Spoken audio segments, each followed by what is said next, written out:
So with episode 5 of Talk That Talk with Fallon and DLab, we're back for another edition, another episode, and this is going to be a good one.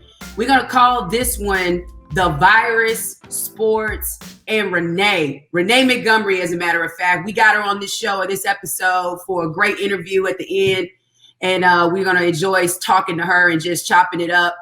But we're going to get started with a little talk about the NFL and things getting started up. The anticipated NFL season where everybody in America, they love football. They've been waiting on this. And we have the rookies most of the rookies reported earlier this past week, but everybody has to report to their team facilities starting July 28th, which is Tuesday. So there have been some concerns from the players and the likes of Drew Brees, Russell Wilson, who've basically talked about their concerns about health and safety and the parameters that the NFL will place around them if they start a season.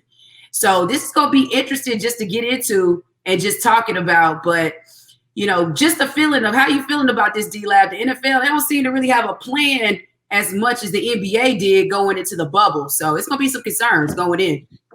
It sounds like a lot of players are really concerned about what the strategy is, how they're going to implement different protocols, because some guys are worried about their safety, which is fair, and their family safety. The NFL, I think, is concerned about making money. So their goal and their idea is we're going to make it work one way or the other. And they actually have less time to kind of try to figure out how they're going to make it work because they have more people. They're not going to be able to put everybody into one bubble. Football can't do that. So you have to do it on a broader scale. The NBA kind of had a little bit more of a concise plan because they have smaller numbers, less teams.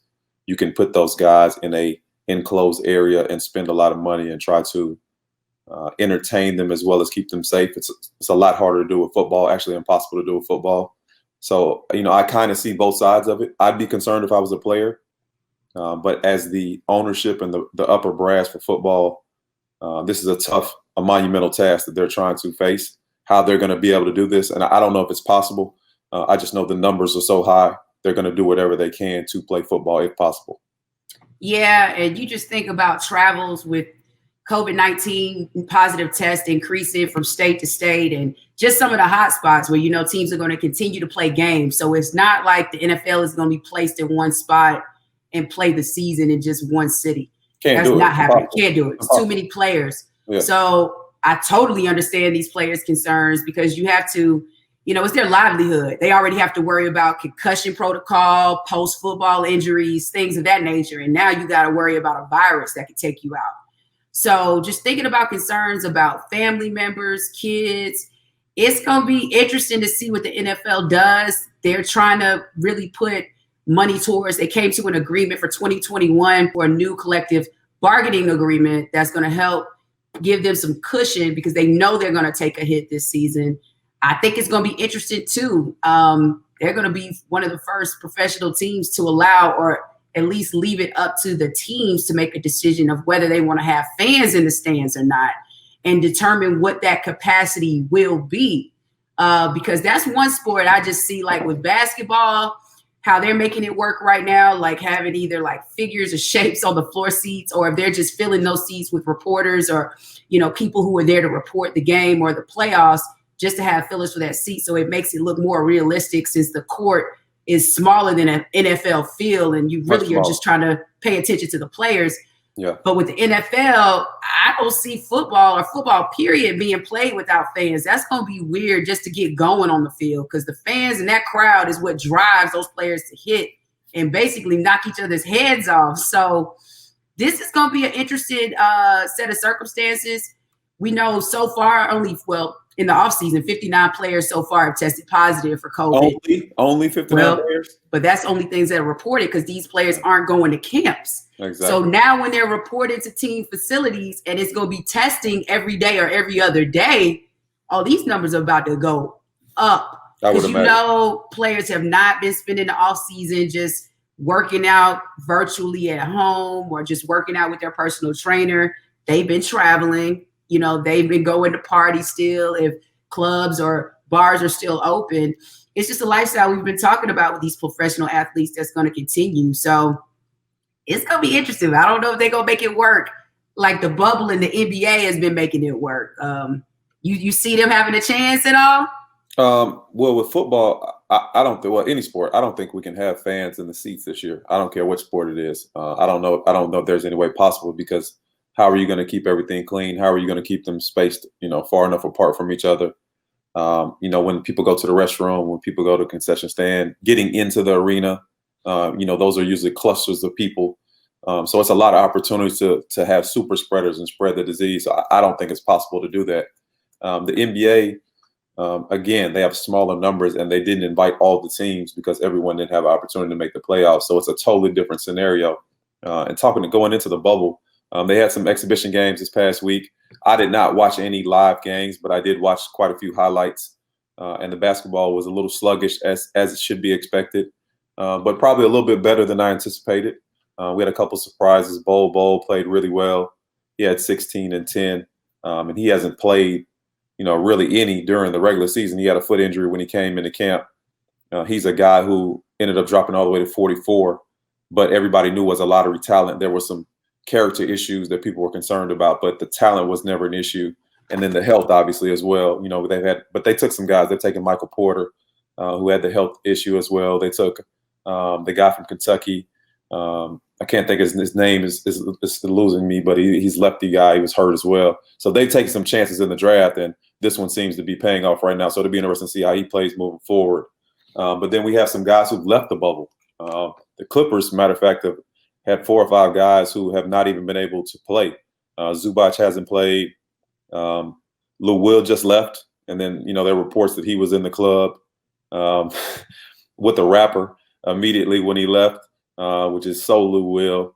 And I know that the Clippers organization was worried about him and how he would kind of conduct himself through this bubble period. Pat Beverly left because a close friend of his had a death, and he's going to be with their family in the funeral as well. Then Montrezl Harrell, his grandmother who raised him, she passed away, so he's taking that pretty hard, and he's gone back home as well. So the Clippers have had some issues. We have Zion Williamson who left. He's now just back. He just came back to the bubble.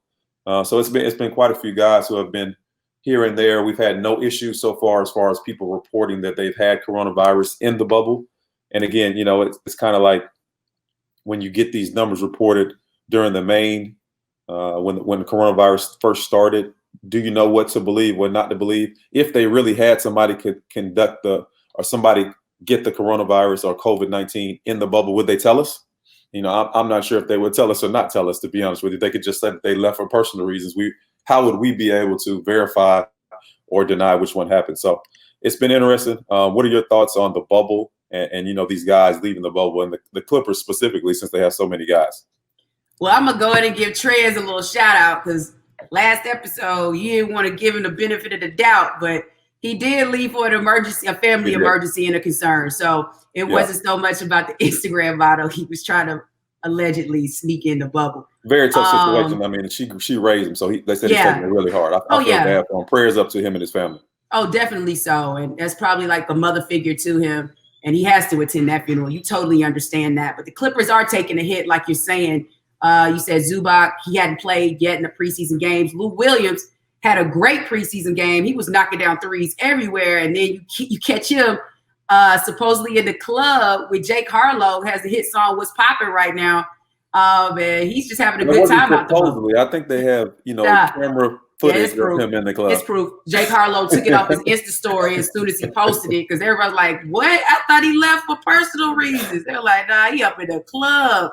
But he could have had personal reasons then, while it was the nighttime. He can have personal entertainment. Yeah, I get it. Hey, H is on. Everybody has their own prerogative. They can do what they want to do on their own time, but you're going to get caught in this social media age, and Lou Will got caught. But even with the Clippers right now, not only are those two players, Landry Shamet, he tested positive for COVID, so he hasn't been back or in the bubble yet, and he's one of their best perimeter guards. So it's going to be interesting to see if they can mesh and get everything back together once the season. You're not really concerned about these 8 games that are left, because they're going to either get the 2 or 3 seed going into the playoffs, and they're very comfortable with that, with the likes of superstars that they have on their team, like Paul George and, of course, Kawhi Leonard. So it's going to be interesting to see how they can switch that up. But other interesting cases, I think last week it came out that the NBA had no positive COVID tests out of the 346 players and NBA personnel. That's impressive. No one tested positive. So that is impressive. Mm-hmm. It seems to be working. There was some, some little talks about Dwight Howard being in the bubble. And we talked about that, the bubble hotline, where they let that hotline bling and they tell, or they're snitching on people who aren't wearing masks, or they aren't following NBA protocol while on Disney's campus. But Dwight got called out for not wearing a mask, and he took a bit of a hit this week in the media. Yeah. But I kind of got what he was saying. I understand the importance, because it is important. I want to, stress that about wearing masks. But he's saying, like, when you're in a situation where you're around the same people 24/7, you can't leave to go anywhere. While there are concerns that the staff that works there, they get to leave the campus and go home. Yeah. But he says he feels comfortable, like it's a family dynamic, like he would be living in his own home. So why would he need to wear a mask? So it's kind of some controversy about that. And I know people will have different opinions regarding masks and how important that is.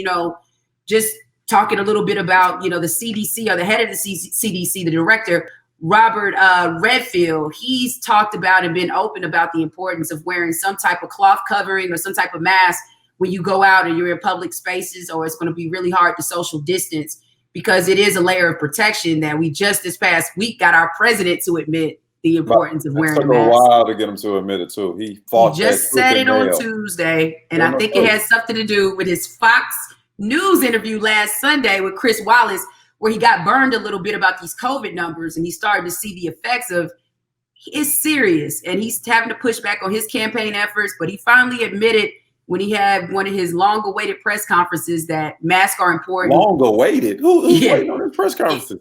Well, he had had one in 3 months about Corona. No one is waiting on his press conferences, believe me. So he just came back with another one. But it's just interesting to see what this bubble life. And I just want to talk about, too, like the whole movement of masks, it's become like a political issue or question. Like, who would have thought wearing a mask would be engraved in politics? We just talked about President Trump or other conservatives not willing to go out there and say that it's necessary. Even our governor, Brian Kemp, he said, he would advise to wear masks based on what the medical experts say, but he's not even getting on the bandwagon to say it's necessary. He's in a battle with Atlanta's mayor, Keisha Lance Bottoms, just arguing the fact that she's trying to make it mandatory in the city, which we know as a governor, he has the power and he trumps any, municipal or local official. But at the same time, come on. I mean, why has it got to be about politics? It's about safety and health for individuals and trying to keep people alive. So at the end of the day, what are some of your thoughts about this whole mask in politics? It's become a political issue and everybody's talking about it. Well, unfortunately, everything is a political issue when you're in an election year. They made the pandemic political. People have said that it's a Democratic hoax and that people are doing it to get Trump out. I don't know how a disease can be political, but if a disease is political, then a mask can for sure be political. And, people feel like it's their right. I've heard most people, even people that I know and respect, say that it's their right whether they want to wear or not wear a mask. And I think that's kind of why Dwight took the backlash. He said he didn't think, it was within his rights not to wear the mask if he didn't think he needed to wear the mask. And then he also went on to say that he doesn't believe in vaccines, which is another big trigger point for a lot of people. And a lot of people who are kind of in the vaccine camp, they don't believe in the mask because they think that the numbers are inflated and that all of this is a prepared kind of like situation to get everyone to take vaccines. And there are a lot of different, I don't know how many you've heard, but I've heard a lot of different theories. People think they're going to put a chip inside of you with the vaccine. People think that they're going to infect you with the disease and give you more disease. People think that it's population control. And everyone thinks that all of that is political. So that's why the mask has become political, because it's kind of all intertwined. And then just kind of to touch back on something you said, in this social media era, you can't get away with anything anymore. So if we would have did this 10 years ago and Lou Williams would have went to the club, there's no way anybody would have known. Right. It would have been hearsay at best. But now we have somebody putting it up on his social media. And once it's on social media and people can see video footage of it, so there's a good and a bad. I mean, the good is we've seen and it's crazy to say the good, we've seen some horrible things on social media that has kind of raised awareness. That is the good of it, that everyone gets a chance to see it and it can be out in an instant. The bad of it is you have to be on your P's and Q's at all times now. You can't relax. And if you're a public figure, you make any mistake, the whole world can know about it within minutes. I mean, it's kind of unfair, to be honest, that Lou, I'm hoping Lou, he's a nice guy. I know him well. I think he's a great guy. And I know he loves the hoop. So I'm assuming that he had a true personal issue that he had to leave for. I don't know that. It could not be anything. I have no idea. But let's say he went to handle the true personal issue. He can't go back to the bubble right now. What's wrong? What's wrong with him going to enjoy himself? He's over the age of 21. Right. He's not doing anything illegal. But now, just because of the social media era, it's perceived that he left just for that. That's the bad of social media. So it has some good, it has some bad. It's a tough situation. If you're a public figure, you just have to be on your P's and Q's at all times. Really, actually, if you're anyone, because your company or anyone can see anything that you're doing now, and you'll be judged by it.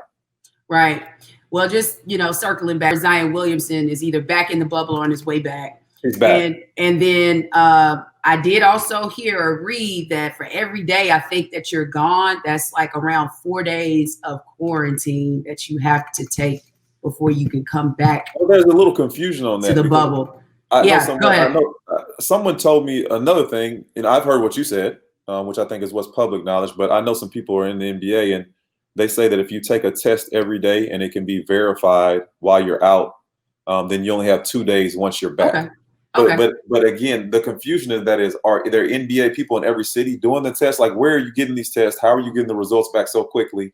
How can they prove that you actually took? Like, I don't know the answers to any of that. I'm just trying to give you more information so that you guys can know what's really going on, because I think some guys are going to come back into the bubble and be allowed to play faster than we anticipate, and that's some of the reasons why. Apparently, if you can test while you're out every day and prove that you tested while you're out, and you're positive or you're negative, then once you come back in, when you take their official test, you'll be able to play within 2 days.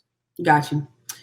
Well, just going on a little bit in a different direction. We talking about masking politics, but we're going to stay on the political era. We had, a huge just rant this week, and it was one that was necessary by Rep. Alexandria Ocasio-Cortez. She is the Democratic representative from New York out of the 14th district, one of the youngest, I think the youngest congresswoman elected to Congress at the age of 29 in 2018. And she is a Democratic socialist a bit. She's a party of the Democratic Socialists of America. So she's in the realms of the Bernie Sanders political figures who really believes in progressive issues or having a progressive platform and trying to change the whole climate in America, make it a level playing field for everybody, like an equal America, what we're looking for. I think just sometimes in the aspects of dealing with socialism is the confusion of really is it going to work, especially in America, with the amount of money and how much would be needed to fund all of these different programs to where it's just free to everybody in America or accessible. Like things like healthcare, that's a major issue, and education. So it was interesting. She went on a rant because she had an incident dealing with Rep. Ted Yoho out of Florida, who is a Republican and a conservative, and they were passing each other on the steps at Capitol Hill, and he made a comment to her saying that he thought she was disgusting. He didn't believe in any of the things or her platform. She's freaking out of her mind. And as he continued to walk down the steps, he uttered the words, "You fucking bitch." Ooh, look at your language. Right. I'm sorry, but we had to use it, I think, just to give the emphasis. Pardon our French. Yes, pardon our French. But for this one, he utters it walking away, which I think is cowardly. But he didn't know that somebody who works for the Hill, a reporter, heard it. So you had an eyewitness to it. And she said she wasn't going to address it at first, because women get treated a lot like this, whether it's in Congress, but just with dealing with men of power, sometimes, it just happens. And women in the past have just overlooked it, brushed it under the rug, you can't say and that moved on. You can't say that to a woman. You shouldn't say that to anybody, right? I agree. But when he made these words, he gave a so-called, they're calling it faux apology. And it was interesting. Like his quote exactly was, he said the offensive name calling words attributed to me by the press were never spoken to my colleagues. And if they were construed that way, I apologize for the misunderstanding, and I cannot apologize for my passion or for loving my God, my family, and my country. That's a political statement right there if I ever heard one. Very. And I don't even see how you can misconstrue those words. I mean, it's pretty clear what you're saying.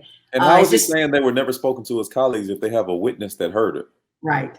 So it's kind of like he's trying to backtrack because he's getting some backlash. I don't know if it's probably some calls for him to maybe step down. But I applaud, they call her AOC. I love the abbreviations, but I applaud her courage just to stand up there. And after he gave this sorry apology, she just stood up there and just spoke about how she felt, you know, had other representatives for the Democratic Party come and back her and just give support. Like, we need to address this and this has to end. So what are your thoughts about this? I mean, I think it was crazy, but these are the times we're living in. I mean, you just can't speak to people like that. Like, there's no reason to be able to speak to somebody like that, and to have the gall and the audacity to say that to someone face to face in this day and age, kind of in the middle of the, you know, I know she's not a Black Lives Matter, but just to speak to women or speak to people, period, like that is just so disrespectful. To curse at someone like that, that's at your level. I mean, this is a high level person. I don't think you should speak to people below you. I want to make sure I'm clear on that. I don't think you should speak to people below you like that. But in this realm of politics, to speak to someone that's that level with you, I don't think that he would do that to another man, Black or white. So why would he think that it was okay or acceptable behavior and acceptable language? And then in his apology, he said that he never spoke those words to his colleague. Does he not see her as a colleague? I'm confused on what he's trying to say, because how could she not be considered a colleague? We have a witness who heard you say it, so you definitely said it. And she is your colleague. She's your equal. So what are you trying to say? And then to throw the love of God and your, like, come on, man, don't give us all that nice stuff at the end to try to make yourself look like you're some guy who's holier than thou, when you just really completely disrespected somebody to their face with curse words.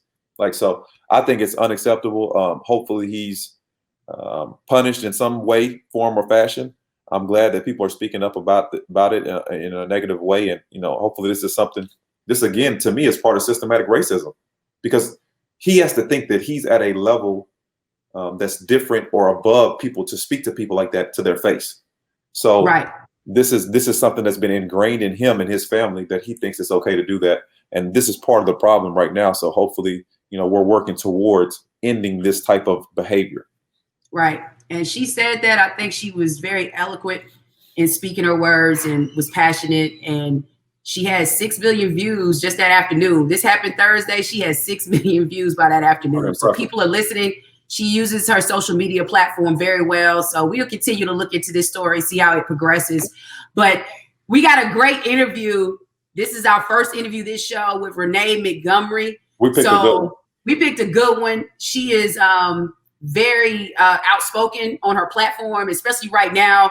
Decided to take leave from the WNBA this season with the Atlanta Dream because she wants to focus on social justice issues and her own platform and just helping with education reform. So I think this is going to be huge. I think let's get started with this interview, Daryl. She's awesome. I'm looking forward to it.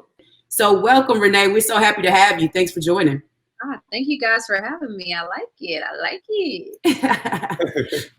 All right. So your resume, it speaks for itself. I mean, you went to UConn, probably, if not one of the best point guards they've had in their program history. National championship, all Big East, first team, and then 2 WNBA championships with the Minnesota Lynx. So, you know, just tell us about the whole feel from being a collegiate athlete, transitioning to becoming a professional athlete. How has that been for you?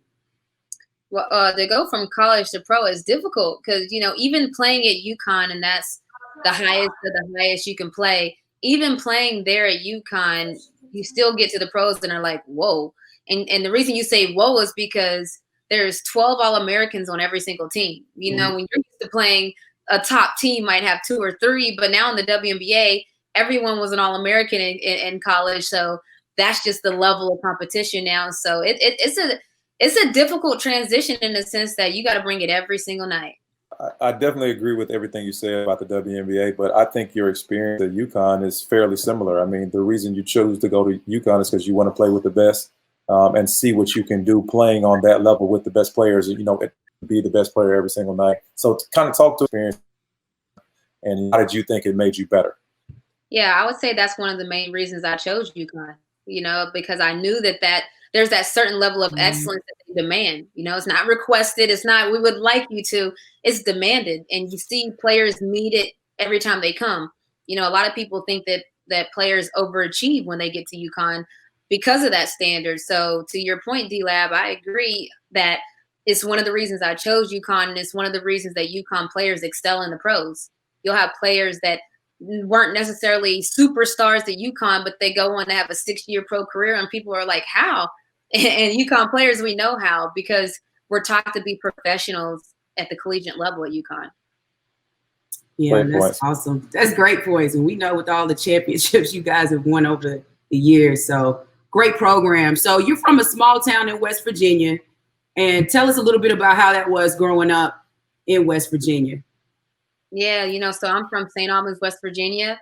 And most people know Charleston, West Virginia, because it's the capital. And I hope that everybody learned that in geography. But the capital is Charleston. And I'm about 15, 20 minutes out from Charleston.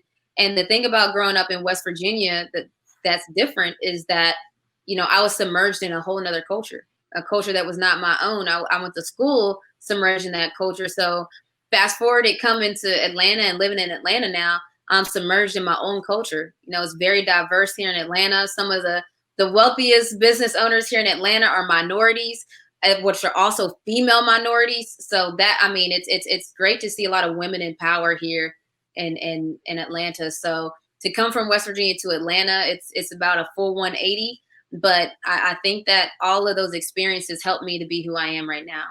So I want to touch on your playing experience in Atlanta, and then also obviously we had some controversial news go on with your owner and some comments that she made. So if you could first touch on how it's been coming from the Lynx, a very successful program, to the Dream, who has done really well in conference from times, but then has struggled as of late, and then also how you felt about her comments and what you're doing right now as far as the Black Lives Matter movement.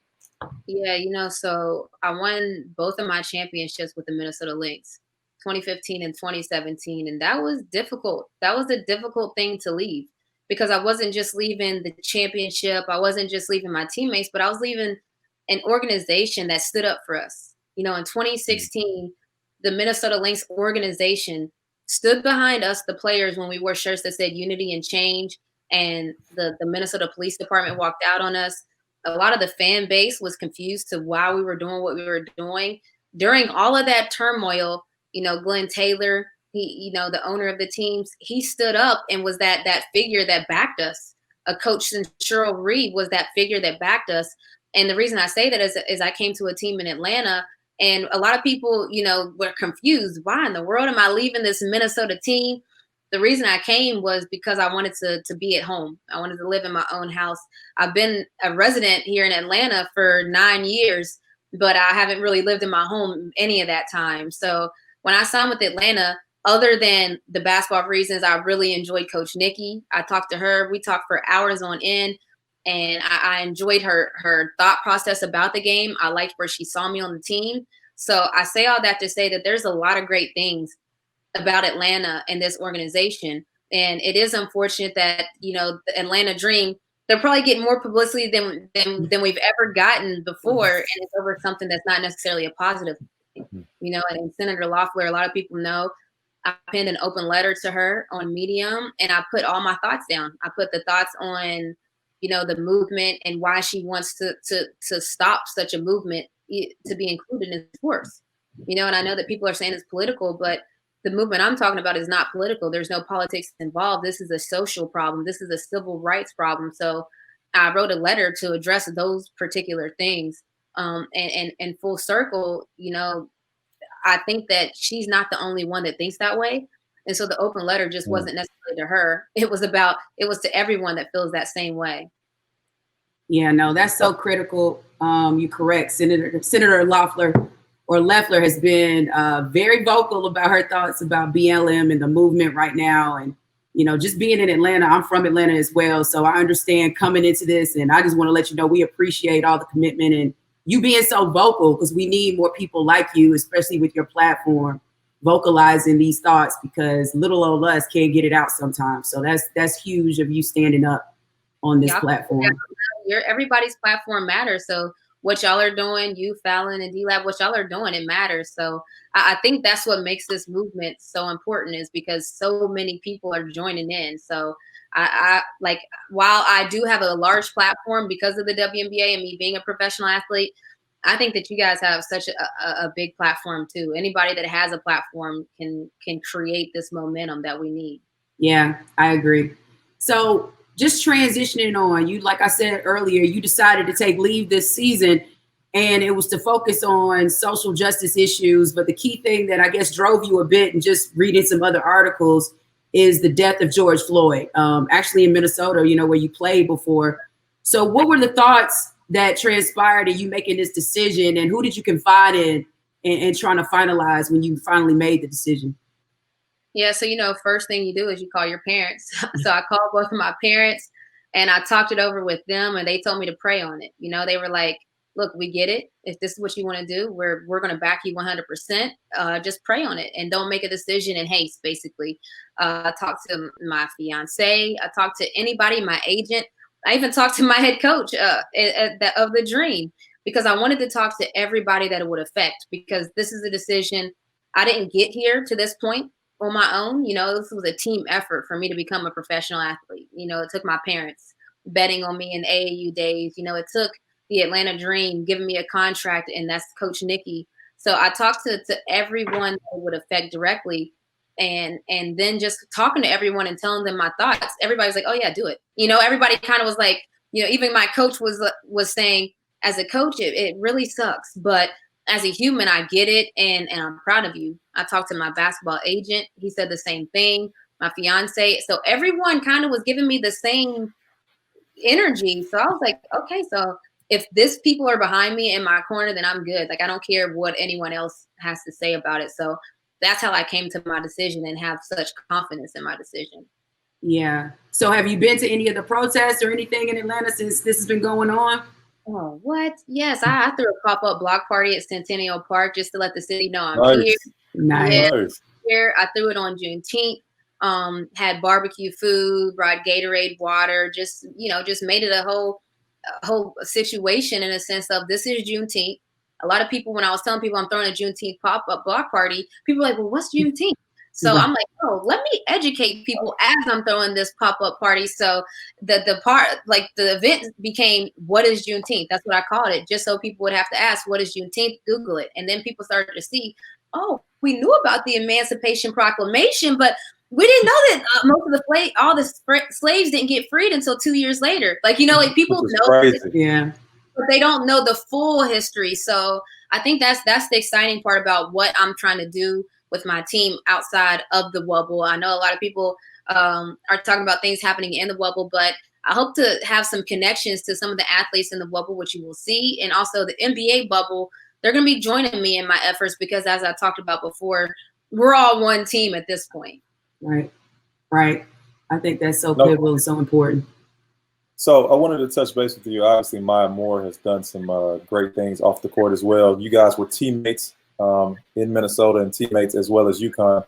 Have you guys bounced ideas off of each other? I mean, is it a pure coincidence that both of you guys have just decided to take social justice, you know, as something to the forefront? And also, did you guys speak with Coach Gino as well and kind of get his advice on the whole thing? I'm very interested to see kind of, you know, you guys' thoughts. You know, I don't want to say it's pure coincidence, because that would take too much in the chance, but we have not planned, bounced ideas off of each other, literally nothing. This is like two completely separate ideas that just made a lot of sense to both of us, and we have a lot of the same background.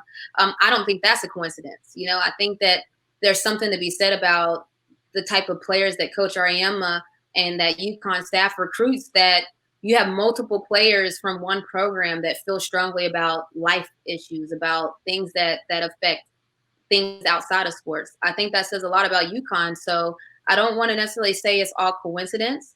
However, we didn't plan or discuss it, which makes it even crazier. We both did talk to Coach Ariema before we announced, so I would say we have that in common as well. But you know, she was in prison reform in a sense of she was trying to get a man out of prison.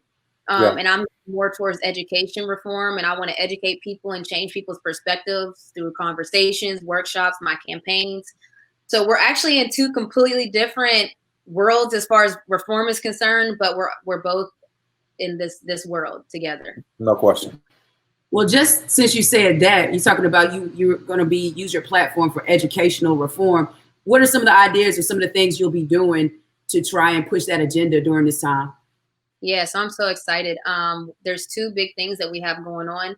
It's a voting registration campaign called Remember the 3rd of November, and it's going to launch within the next 2 weeks or so. And the whole point behind it is to educate potential voters. You know, I think a lot of people, when they're saying that voting is not important, voting doesn't matter to them, their vote doesn't count, that screams to me that they don't know what politics does and how important it is to them. So I'm doing a whole campaign around educating them. What is a Democrat? What is a Republican? When we're talking about healthcare, how does that affect your everyday life? Co-pays, you know, a lot of people feel some type of way about co-pays. Well, maybe like if you start to understand that everything is affected through politics, then they'll start to feel more empowered and hopefully the responsibility to vote because they want to take control of their future. So that's the first thing, is Remember the 3rd of November. And then the second thing that we're going to launch is an HBCU initiative, and it's called The Last Yard. And so my mom was in the education system for 30 plus years, and she taught in an HBCU in West Virginia State University. And one of the things that she said just really broke her heart was that a lot of students, they had to drop out of school for amounts $100 to $1,000, like not large amounts, but they had to drop out because of it. So we want to help students get that last yard. So we're going to be picking 2 HBCUs and some students from that HBCU to push them to get that last yard, and we'll be providing them with grants, as well as at HBCU Morris Brown, the whole college. A lot of people might have seen it on Drumline, but it lost its accreditation 20 years ago. And 17 months ago, they started working back to get their accreditation. They got their $3 million debt zeroed out to zero. Wow. They got their accreditation loan approved, and now they need some working funds in their account. So I'm going to be doing a big campaign, fundraising campaign, to raise a large, substantial amount of money for Morris Brown. But I think that is the epitome of the movement right now, like saving Morris Brown. People are asking me, well, how are you going to know if it was worth it? And people think I need an ROI for the business people, but I already think it's worth it. But for people that feel like I need to have a championship, or how will I see it's worth it? If we can get Morris Brown back up and running, accredited college, then that'll be my championship this year. Oh, that's so awesome. That's unbelievable. Renee, just speaking to you, you have your head on your shoulders and you have big plans. I mean, what's in your future? Are you planning on going into politics? Do you want to get into broadcasting? I mean, I think you can do whatever you want to do. Obviously, after just speaking to you, I'm blown away. So kind of give us your idea of what you're going to do in this time and how you're preparing for the future. I appreciate that. You know, broadcasting definitely still in the plans before pre-pandemic. You know, we all have a before the quarantine story, but before the quarantine, I was actually slated to call the NCAA women's tournament this year for ESPN. I was also G League finals for ESPN and the Dos Equis 3x3 tournament. So I actually had a lot of stuff planned as far as broadcasting is concerned. I hope to continue that this upcoming season, but you know, I actually just got a job. I'm going to be working with TMZ Sports, so hopefully that will be solidified soon. But I think there's going to be politics. I don't necessarily think politics.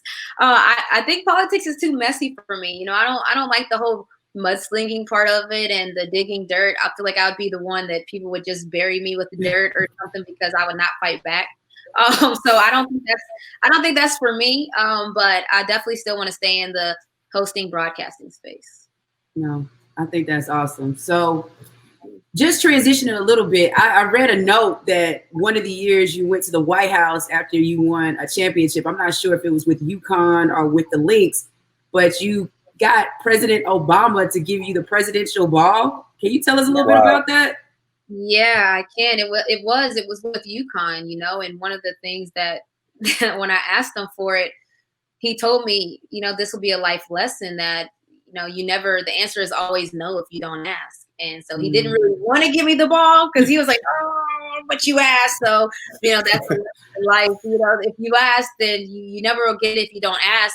And I really do take that with me everywhere in a sense. So sometimes I'll think, that's crazy. I'm not even going to ask. And then I'm like, wait a minute now. I do have a ball. So it actually is one of those things that paid me in tenfold, just in the sense of the blessing behind it. Got you. Nice. We want to ask you, 3 questions kind of for our viewers, and, you know, things that help you through, because obviously you've had so much success on and off the court. So we want to kind of try to give our viewers some things that maybe some tidbits that might help them. Yeah. First question is, what kind of helps you get through tough times? I would just say focusing on wins. You know, if I'm in the season and we're not getting a lot of wins actually on the court, I focus on the workout I had earlier. And I'm like, okay, my shot is on point, so I'm ready for the next game. So I always just try to find a silver lining, and I always work myself out of a bad situation. So I never just wish it away. You know, not a lot of people, you know, the be still, and I'm born and raised in the pews. So there's a thing that Christians have that is called be still. You know, they say be still and let God fight your battles. So I am about that be still life, but I like to work myself out of a problem. So I get in the gym. Anytime anything's going wrong, I get in the gym. If it's off the court, I try to just gain as much knowledge about how to change the situation. That's awesome. So yeah, this is just continuing with the triple T's. So what advice would you give your younger self just now in adulthood? Oh man, my younger self, I would say it's not that serious. In a sense that when you're younger, you really start to think everything is the end of the world. Like, they can be the most random of things and you think it's going to be the end of the world. And probably because in sports, you're only as good as your last game, you know? So my whole life, I've been having to move a certain way that I'm only as good as however my last game was. So I have this pressure that I put on myself. So I would say now looking back, I'm thankful for the success I have, but I probably could have been a little more chill. Yeah. Nice. We've already kind of touched on our third question, but I'll give it to you a little bit more specific. In the next 5 years, what will you consider accomplishments? If you do these things in the next 5 years, what will you consider accomplishments? I would say annual events, things that are annual. A lot of this talk right now is making this moment a movement and not making it just this moment. So I would say that I would see a success if things that the seeds we planted right now in 2020 are still happening in 2025, and new things are still happening in 2030. To me, that's a success. So this year is the seed planting year. And so I hope to see some blooming in 5 to 10 years. Oh man, that's so awesome. And Renee, we appreciate you coming on to talk that talk with Fallon and DLab. You're actually our first guest. Hey, so we're gonna turn up for that. But with the two of us both being from Atlanta or the metro Atlanta area, he claims the deck, I claim Southwest. I don't claim the deck, I'm from the deck. But we appreciate you just coming in the city and just jumping in and just helping us in so many ways and helping the city grow. So I applaud and commend you for all your work, and we appreciate you. Thank you, guys. Listen, I'm here. This is home now, so we here. We here. Thank you, Renee, and we'll see you soon. Good luck with everything you're doing. No, thank you, Many blessings to you. Thank you for everything. All right, see you. So that was a great interview. Renee Montgomery was excellent. We enjoyed having her. Please look out for any of her events that she has upcoming. Her whole platform, that's going to be huge. We have to support her. We have to support individuals that are trying to make this city better in Atlanta and trying to make the country better as a whole. But I want to continue the trend that we've been doing every episode, shouting out Black businesses, Black-owned businesses. And this week, we're going to shout out Butterly Biscuits. It's a breakfast, a little pop-up breakfast spot that a guy I know from childhood, Adam Jackson, has started with his family, and it's doing very well. So I want to get people out there to support. I went a week ago, had me a biscuit, bacon, egg, and cheese biscuit. It had some Chipotle mayonnaise on it. It was off the chain. So I enjoyed my biscuit. But if you want to see where their pop-up is and where you can find Butterly Biscuits, you can go to their IG page, which is just Butterly, Butterly Biscuits, or you can go to their webpage, which is just butterlybiscuits.com. So go check them out, see where you can go get a biscuit and support Adam Jackson and his family as they continue to try and feed this community and serving good food. Nice. Yeah. Well, this was another great show, DLab. Did you enjoy it? I had an awesome time. Renee was terrific. She blew my mind with how articulate she was and how well-spoken and just kind of thoughtful she was and what she's trying to accomplish. I really enjoyed it. We had some great topics this week. Looking forward to next week's episode. Please subscribe, follow us, listen to us. We're excited that you guys have continued this journey with us, and we're looking forward to giving you guys better content every week. Yeah, subscribe. Subscribe. See y'all next week.